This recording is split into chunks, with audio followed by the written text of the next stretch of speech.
Hi friends, Telangana రాష్ట్ర ప్రజలందరికీ ఆదిరూపే శుభవార్త. ఇందిరమ్మ ఇల్లు ప్రతి ఒక్కరికి కూడా రాబోతున్నాయండి, మంజూరు చేస్తున్నారు. ఇప్పుడు ఏ ప్రాంతాల్లో రాబోతున్నాయి, ఎవరెవరికి రాబోతున్నాయి ముఖ్యంగా తెలుసుకున్న ముందు లైక్ చేయండి. L1, L2, L3 లిస్టులు అయితే వస్తున్నాయి. ఎలాంటి అర్హతలు ఉండాలి, లైక్ చేయండి, షేర్ చేయండి, సబ్స్క్రైబ్ చేయండి. పక్కన bell icon all symbol button గంట సింబల్ నొక్కితే నేను వేసే లేటెస్ట్ అప్డేట్స్, వీడియోస్ నోటిఫికేషన్స్ మీకు వెంటనే అయితే వస్తే. ఒక లైక్ చేయడం వల్ల 10 మందికి వీడియో వెళ్తుంది, వాళ్ళకు కూడా ఇన్ఫర్మేషన్ అనేది ఉపయోగపడుతుందండి. లైక్ చేయండి. ఇంకా ప్రతి ఒక్కరికి కూడా L1 లిస్టులో స్థలము ఉండి ఇల్లు లేని వారికి ప్రస్తుతం అయితే ఈ ఇల్లు అయితే మంజూరు చేస్తున్నారండి. అలాగే ఈకేవైసీ తప్పనిసరిగా చేసుకోండి. ఈ సంక్షేమ పథకాలకు ఎవరికైతే అవసరమో ఖచ్చితంగా చేసుకోవాలి.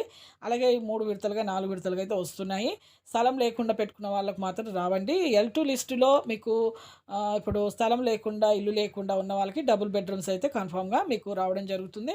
ఇప్పుడు వికలాంగులు ముఖ్యంగా అయితే రావడం జరుగుతుందండి. ఇప్పుడు బాచారము, మేడ్చేలు, ప్రతాప్ సింగారము, ఈ యొక్క మల్లాపూర్ ఈ ఏరియాల్లో ఖచ్చితంగా అయితే మీకైతే రావడం జరుగుతుంది.